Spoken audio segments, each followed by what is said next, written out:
నమస్తే. సామాన్యుడి చేతిలో సామాజిక అస్త్రం నెంబర్ 1 న్యూస్కి స్వాగతం. నేను రవీంద్ర.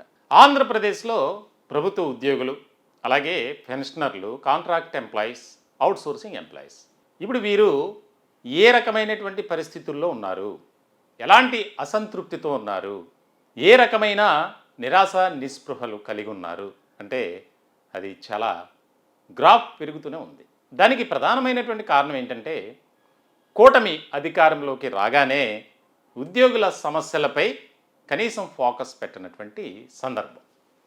దీనికి సంబంధించి ఉద్యోగ సంఘాల నేతలు ఎవరైతే ఉన్నారో వారితో సంబంధం లేకుండా ఉద్యోగులంతా ఏకతాటిపైకి వచ్చి ప్రభుత్వంపై ఒత్తిడి తీసుకురావాలి, దీనికి సంబంధించి ఏ రకమైనటువంటి కార్యాచరణతో ముందుకు వెళ్ళాలి అనే దాని మీద ఆలోచనలు చేస్తున్నట్లు తెలుస్తుంది. కానీ ఒక ఉద్యమాన్ని ఏదైనా నడిపించాలి అంటే ఖచ్చితంగా నేత ఇంపార్టెంట్, నాయకులు కావాలి, లీడర్ కావాలి. మరి దానికి సంబంధించి ఉద్యోగుల్లో ఎందుకు ఈ రకమైనటువంటి అసంతృప్తి పెరుగుతూ వస్తుంది అంటే ఉద్యోగ సంఘాల నేతలు కొంతమంది తీరు చాలా అభ్యంతరకరంగా ఉంది. తమ సమస్యలు అన్నీ కూడా తెలిసినప్పటికీ కనీసం వాటిపై ఫోకస్ పెట్టకుండా నేతలు, పాలకులు ఏది చెప్తే అది వింటూ మాకు చెప్పడం, మమ్మల్ని కూల్ చేయటం ఎంతవరకు సమంజసం? ఇప్పుడు ఇది బాగా చర్చ నడుస్తుంది. కూటమి కూడా ఒక రకమైనటువంటి ఆలోచన చేయాలి. మరి ఎందుకు చేయట్లేదు అనేది వారికి తెలియాలి. ఎందుకనంటే ఇప్పుడు ఎన్నికల మేనిఫెస్టోలో పొందుపరిచారు, ఎన్నికలకు ముందు ఉద్యోగ సంఘ నేతలతో భేటీ జరిగింది. కూటమికి అవకాశం ఇవ్వండి, ఒక్క ఛాన్స్ ఇవ్వండి, మీ అధికారంలోకి రాగానే మీ సమస్యలన్నీ తీరుతాయి, ఖచ్చితంగా మీ వెల్ఫేర్ అనేది మాకు ఇంపార్టెంట్ థింగ్ అన్నారు. అధికారంలోకి వచ్చారు, 2 ఏళ్ళు గడిచిపోయాయి. కనీసం ఇప్పటి వరకు కూడా వారికి సంబంధించినటువంటి సమస్యలను పరిష్కరించే దిశగా మాత్రం ఎక్కడా కూడా చర్యలు తీసుకోవట్ల. తాజాగా జరిగినటువంటి చర్చలు అది కేవలం అలంకారప్రాయంగా మాత్రమే ఉన్నాయి. కనీసం ఆ చర్చల్లో ఎక్కడా కూడా ఒక క్లారిటీ అనేది లేదు. మరి దానికి సంబంధించి గట్టిగా అడగాల్సినటువంటి ఉద్యోగ సంఘ నేతలు ఏ రకమైనటువంటి వైఖరితో ఉన్నారు అనేది ఇప్పుడు ఏ కార్యాలయంలో అయినా ఇదే రకమైనటువంటి చర్చ. కొన్ని జిల్లాల్లో అయితే ఉద్యోగ సంఘ నేతలు సమావేశాలు నిర్వహించడానికి వెళ్తే వారిని తీవ్రంగా వ్యతిరేకిస్తున్నారు.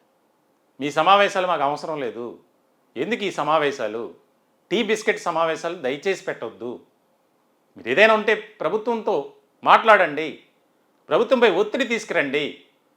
కూటమి నేతలు ఇచ్చినటువంటి హామీలే కదా, అధికారంలోకి రాగానే ఐఆర్ ఇస్తామన్నారు, పిఆర్సీకి సంబంధించి కమిషన్ వేస్తామన్నారు, పెండింగ్లో ఉన్నటువంటి బకాయిలన్నీ తీరుస్తామన్నారు.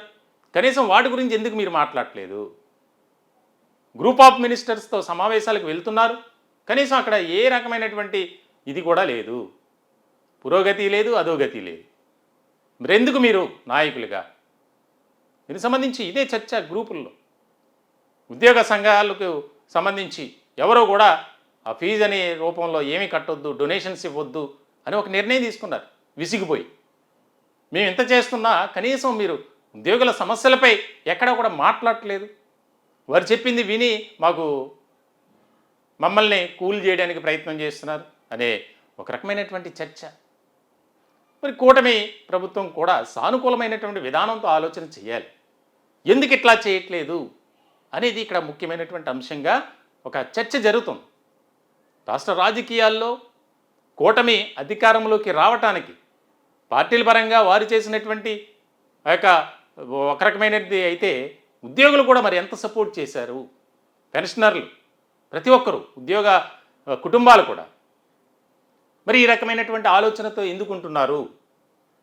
మిగిలిన రాష్ట్రాల్లో దేశంలో ఎక్కడా లేని విధంగా ఆంధ్రప్రదేశ్లో మాత్రమే ఉద్యోగుల సమస్యలు తిష్టవేశాయి. ఎక్కడ వేసిన గొంగలు అక్కడే అన్నట్లుగానే ఉన్నాయి. ఆర్థికపరమైనటువంటి సమస్యలు అలాగే ఉన్నాయి. కనీసం ఎంప్లాయీ హెల్త్ స్కీమ్లో వైద్యం చేయించుకోవడానికి కూడా హెల్త్ కార్డు పనిచేయట్లేదు. రిటైర్ బెనిఫిట్స్ రాక నరకయాతన అనుభవిస్తున్నటువంటి వారి పరిస్థితి ఏంటి? కాంట్రాక్ట్ అవుట్సోర్సింగ్ ఎంప్లాయీస్ పరిస్థితి, వారికి జీతాలు రాక సకాలంలో. మరి ఈ రకమైనటువంటి పరిస్థితుల్లో కూటమి కనీసం ఇవన్నీ తెలియవా? తాజాగా జరిగినటువంటి గ్రూప్ ఆఫ్ మినిస్టర్స్ సమావేశంలో కూడా మీ సమస్యలన్నీ విన్నాం, ఆర్థికపరమైనటువంటి కాబట్టి మేము మళ్ళీ ఒకసారి మిమ్మల్ని ఆహ్వానిస్తాం, ముఖ్యమంత్రి గారి నోటీసులో పెడతాం, మీ సమస్యలు తీరుస్తాం. ఇది చెప్పింది. గత ఏడాది అక్టోబర్ 18వ తేదీన ఏం జరిగింది?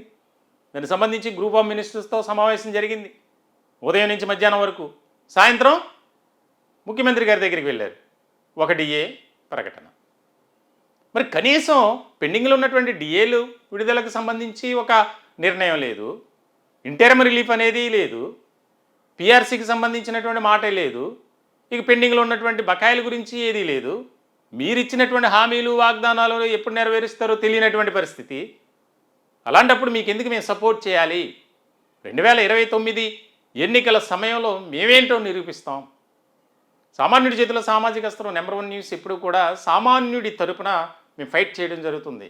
ఆ వారి వాయిస్గానే మేము మాట్లాడటం జరుగుతుంది తప్ప మా వ్యక్తిగత అభిప్రాయం కానీ ఆలోచన కాదు అని మరొక్కసారి తెలియజేసుకుంది.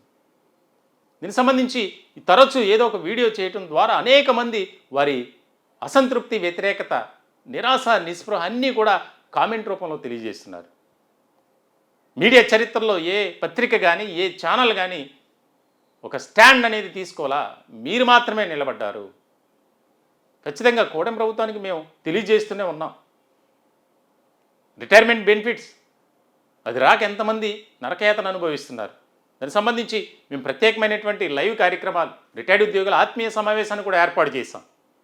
నెంబర్ 1 మీడియా సంస్థల అధినేత మంచాల సాయి సుధాకర్ నాయుడు గారి ఆధ్వర్యంలో. మరి అది జరిగిన తర్వాత ప్రభుత్వం సానుకూలంగా స్పందించింది. దాదాపుగా 7,000 కోట్ల రూపాయలను విడుదల చేసింది. దాదాపు 1,000 కోట్లు ఉన్నాయి బకాయిలు.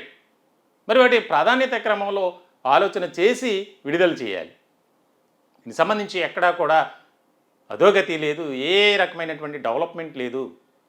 ఇప్పుడు ఇక రోజులు గడిచే కొద్దీ, నెలలు గడిచే కొద్దీ, సంవత్సరాలు క్యాలెండర్లు మారుతున్నాయి తప్ప మా సమస్యలు మాత్రం అలానే ఉంటున్నాయి. దీనికి సంబంధించి మహాధర్నాకు ప్లాన్ చేసినట్లు కూడా తెలుస్తుంది. గతంలో బీఆర్టీఎస్ రోడ్లో ఎట్లా అయితే జరిగిందో, ప్రభుత్వంపై ఒత్తిడి తీసుకురాకపోతే ఏ రకమైనటువంటివి మనం కాపాడుకోలేం, ప్రొటెక్ట్ చేసుకోలేం, మన సమస్యలను పరిష్కరించుకోలేం అనే ఒక ఆలోచనకు వచ్చారు. అటు ప్రభుత్వం స్పందించట్లేదు, ఉద్యోగ సంఘ నేతలు కూడా వారి యొక్క వెల్ఫేర్ అనేది పట్టించుకోవట్లేదు. ఎప్పుడు కూడా వారి పరిధిలోనే ఆలోచన చేస్తున్నారు తప్ప ఉద్యోగుల సమస్యలను పరిష్కరించే దిశగా ప్రభుత్వంపై ఒత్తిడి తీసుకురావడంలో మాత్రం విఫలమవుతున్నారు. కాబట్టి అదేదో మేమే చేసుకుంటాం, మేమే నడుం బిగిస్తాం, అందరం కలిసి ఏకమై ఈ ప్రభుత్వానికి తాడో పేడో మేమే తేల్చుకునే రోజు దగ్గర పడింది అనేది. మరి కూటమి ప్రభుత్వం ఆలోచన చేయాలి. పెండింగ్లో ఉన్నటువంటి సమస్యలన్నింటినీ పరిష్కరించాలి. రాష్ట్ర ప్రజలందరికీ ఇచ్చినటువంటి మాటను నిలబెట్టుకుంది కూటమి. ఆయా వర్గాలకు సంబంధించి సంక్షేమ పథకాలు కానీ అభివృద్ధి కార్యక్రమాలు కానీ చేస్తూనే ఉన్నారు. మరి ఉద్యోగ వర్గాలకు ఎందుకు ఈ రకమైనటువంటి కక్ష అనేది అర్థం కాని పరిస్థితి. ఇదే చర్చ జరుగుతుంది. మరొకసారి సామాన్యుడి చేతిలో సామాజిక అస్త్రం నెంబర్ 1 న్యూస్ తరపున మేము కూడా కోరుకునేది ఒకటే, ఈ సమస్యలన్నిటినీ పరిష్కరించే దిశగా ఒక క్యాలెండర్ అనేది రూపొందించండి. దశల వారీగా అన్నీ కూడా ఒకేసారి పరిష్కరించమని వారు కోరట్లేదు. కాబట్టి ప్రభుత్వంపై ఆర్థికపరమైనటువంటి భారం ఉన్నప్పటికీ మరి అన్ని పథకాలను ఏ రకమైనటువంటి ఆలోచన విధానంతో ముందుకు వెళ్తున్నారో, ఉద్యోగ ఉపాధ్యాయ వర్గాలకు సంబంధించి, పెన్షనర్లకు సంబంధించి, కాంట్రాక్ట్ ఎంప్లాయీస్ ఎదుర్కొంటున్నటువంటి సమస్యల గురించి, మహిళా ఉద్యోగులు ఎదుర్కొంటున్నటువంటి సమస్యల గురించి ప్రత్యేకమైనటువంటి దృష్టి పెట్టి ఈ కూటమి ప్రభుత్వం మంచి ప్రభుత్వంగా మరింతగా ముందుకు వెళ్ళాలని మేము కూడా కోరుకుంటున్నాం. దీనికి సంబంధించి మీ అభిప్రాయాలను కూడా తెలియజేయచ్చు. కూటమి ప్రభుత్వం ఎందుకు ఈ విధంగా వ్యవహరిస్తుంది, పెండింగ్లో ఉన్నటువంటి బకాయిలన్నీ తీర్చడానికి ఎందుకు ఇంత జాప్యం జరుగుతుంది అనేది మీ అభిప్రాయాలను కూడా కామెంట్ రూపంలో తెలియజేయండి.